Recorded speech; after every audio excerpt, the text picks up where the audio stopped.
Hi, I am Patrick. This is Eric, and that is Steven. Together, we just got done playing High Rise by Formal Ferret That's right. and Gilhova. What is a formal ferret? Is it like a ferret with a necktie? Yeah, he puts a little tuxedo on his ferret, man. It's cute.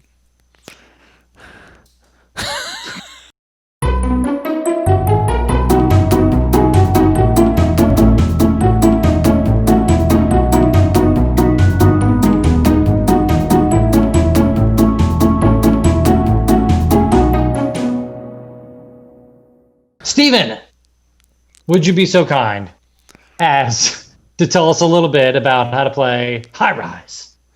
I will tell you a little bit because it's a big game on my table here. It's a monster. This is the setup for a 3-player introductory game of High Rise. I'm going to give you a quick overview of how the game works. If you're interested in a full rules video, the publisher has made one available. Also note that I have some of the upgraded components that were available from the Kickstarter project. If you're interested in what comes in the retail version of the game, just check out our unboxing video. So in High Rise, you're building buildings to get points, and then there's an area control mechanism where having the tallest buildings in any given area or the overall city also gives you additional points. There is no specific turn order in the game for players. It has the time track mechanism such that whichever person has this piece is called the mogul, in last place, that means it's their turn and they can go again. So currently right now, this player, the blue player, could move. And for instance, they could move ahead to one of these action spaces. So all these action spaces do different things. This one specifically tells you to pull a red floor tile from the bag. This one would tell you to pull a gray tile. This one would tell you to take an ultra plastic, which is kind of like a wild. Also, additionally, you can gain corruption, which is bad and is tracked here on the corruption track that is along with the scoring track. And that, if you take that corruption, it allows you to draw another random tile from the bag. Now, if it were Red's turn after Blue went, Red could decide to go to one of these spaces, or they could just skip ahead. So for instance, if they skipped ahead to here, if they landed on this space, Blue, because they have a building associated with that space, would get to draw a random tile from the bag, but then Red would get the benefit of the shipping firm. So the shipping firm, after you draw, you get to draw again, and this is a power that you can use once per round. If I were to go to the insurance company, nobody would draw an extra tile because nobody has built a building there. But here's the insurance company. After you lose corruption, draw twice from the bag. This also means that it's a one-time use, so you would actually discard this after using it. But I don't have to stop there. I actually could skip all the way ahead to something like the construction area.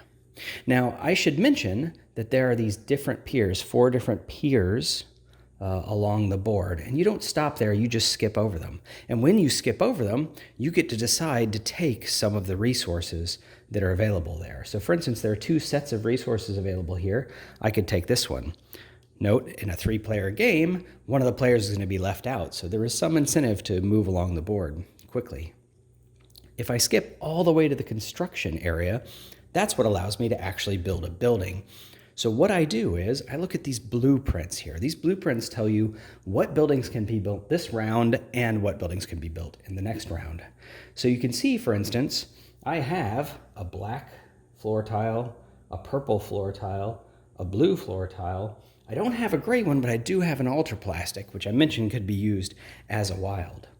Additionally, because no one has built this specific building type this round, I could get an additional floor for building that. So if I were to use all of these resources and build that building, I would cover this up and I would get a size 5 building. So I would take my player base, I would take one of the size 5 buildings, and I would put those together. And this specifically says that I could put this building anywhere in East Gardens, or I could pay a corruption to put it anywhere else. You may notice that the city center actually doesn't have any construction yards associated with it. You always have to take a corruption, for instance, take a corruption to build in the city center. That's a size 5 building. I would get 5 points for that. And then since I built it here, this space actually gives me 3 more points for placing it there. And at the end of the round, I might also score points for having the tallest building in the city center. So everybody's going to keep taking turns going around. Eventually, everybody will land back here, have one last chance to build in Bayside Heights or anywhere else. Then the tallest building in each area will get, depending on what round you're in, so for this first round of 2020, would get 2 points. The second tallest would get 1 point. It's what's called ultra-friendly ties. But then also the tallest building in the entire city would also score points. And then the second tallest in the entire city would score points. So then what you do is you kind of reset these areas that have been claimed to the peers. You move on to the next blueprint. You would do another round. As I mentioned, this was an introductory game that I set up, so you're only going to play 2 rounds, 2020 and 2030. People will get punished every round for having too much corruption. And at the end of the game, you'll lose points according to how much corruption you have as well. Then you see who has the most points, and that is the winner of the game. Well, wow, that was brief and beautiful, just like you. Brief. Steven, could you follow up and tell us what you like the most about High Rise? So I like time track games, right? That idea that you have to look at the board and say, like, I want these things that are up ahead. Maybe I'd have to jump ahead and get that now because one of these other jerks is going to take that stuff away from me. Or, but like if I do that, then I let everybody else grab all the nice things that I left behind. And so any game that uses time tracks well, I like that kind of game. And this game does it well. It has a little bit of an interesting twist on it because it has the different areas and you can't do more than one thing in the area, right? So it's cool that it's a mechanism I like and a little bit of a fresh twist on it. Mr. Eric, if you had to pick one thing that you like the most. So the thing that I like the most is the corruption track in the game. I like when games add that, you can take a little bit of extra, but, you're going to pay for it. And I actually kind of like, especially, as this game does with the corruption track, where if everybody kind of plays along and takes a little bit of corruption, it doesn't ding you quite as bad. But then if anybody ever kind of goes way too far ahead, they get dinged worse for it. So, I like that. I like the choices that it presents. Imagine that, you liking corruption.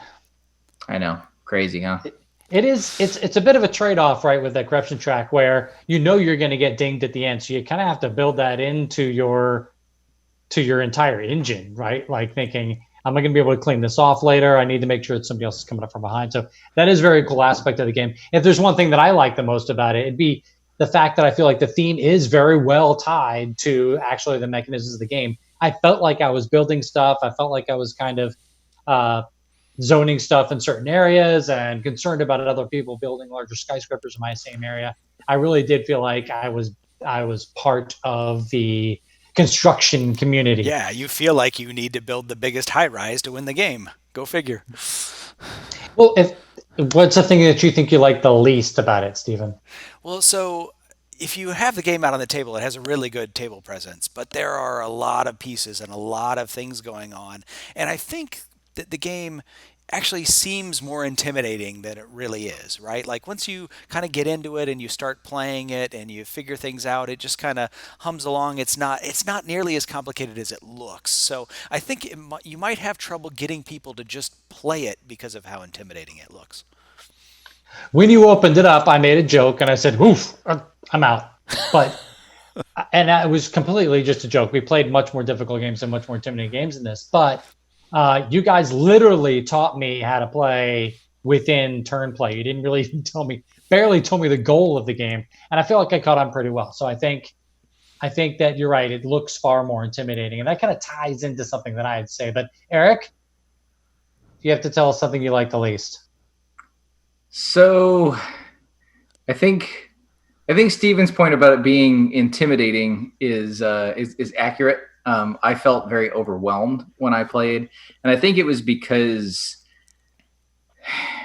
I felt like there were too many options all the time, and with that, it it made me feel like I was going to have to be really AP if I wanted to succeed. Like if I really wanted to try hard and kick everybody's butt at the game, I was going to have to get really AP about it. And I don't like doing that. And so a lot of times, I'll just kind of take what appears to be the best option or the most interesting option or something like that. And what ends up happening, I feel like in this game, if you do that, you're not focusing enough and you'll end up with turns where you can't really do much, or, you fall behind because of that. So you really kind of have to be willing to kind of put your thinking cap on to play this game. And mine ties into both of what you said. There's this fairly sprawling game out there, and it's got this stack of cards, and they're triggered off abilities off the board. So you you get a certain spot on the board, and you get to keep that card and use it as a one-time activation later on. Or there's actually rules that break those rules too. But literally, if you're playing the game for the first time, and not even for the first time, right? It's almost every time you step on a new spot on the board or have to build a new spot on the board, you kind of have lost track of what that exact thing does. Like, what does the high-rise elevator do? Oh, God, well, all right, that's what that does. Or I do have the chance to do the high-rise condos now that I'm building this building, so I can put it on this spot. Okay, let me get those so I can use it later on. It gets tedious to have to know every single possible action every time you go to do an action on the board. So that would be my complaint, is that I feel like you need to play this game many times, probably 4 or 5 or 6 times, to be very familiar with what the cards do without having to read them. Yeah, you have the tendency to focus on the few that are in front of you that are going to be your choices on the next turn, but when you go to build a building, you really need to know what every space does, so you're making the best choice about where to build the building. So that can be difficult. I kind of liken that to the cards in Twilight Circle when we were talking before. Like, if you know what's possibly coming up in Twilight Circle, which you would if you play the game a bunch, then it would change the way you play the game even in the beginning. But you really have to know all that stuff just to start. So yeah, that would be what I would say would be the thing I like the least. Well, overall, I really did like the game. I know, but all of us didn't feel that way. I would play this game if it was sitting on my shelf again. Eric? I mean, I didn't love it, but I didn't hate it. It was kind of one of those middle of the road ones for me. I'd probably never recommend it or pull it off of a shelf of my own, but if somebody else wanted to play it, I'm not going to be like, no, I'm leaving. So, what if there was free pizza involved? Oh, if there was free pizza involved, I mean, I'll be there. So, Steven? I played this several years ago as a prototype at a convention, and then I backed it on Kickstarter. So that's how I have the copy that you saw in the video earlier, and I feel like the game delivered, right? So I like it. I'm glad I've got it, and I think it'll be on my shelf for a while. But you did see Gilhova's Ferret in a tuxedo, though, didn't you? Who hasn't at this point, right? Did that sway you in any way? I mean, I feel like I missed out. Have you ever gotten a snuggle with a ferret? I mean, come on. It's a life experience. I haven't. I owned a ferret. They're stinky, stinky animals, not completely unlike Gilhova. Hey, you leave Gil alone. No, not Gil. Gil's fine. Gil's healthy. Serious about it? Gil's healthy and fine, but my ferret passed away. All right, we better get going before we get ourselves in too much more trouble. I'm Patrick. That's Eric. That is Steven. We're not at the Cloak and Blaster. We're all safe at home, practicing safe sex here with safe distancing with the 3 of us. And thank you all very much for watching. Yeah. Oh boy, you just called Gilhova stinky.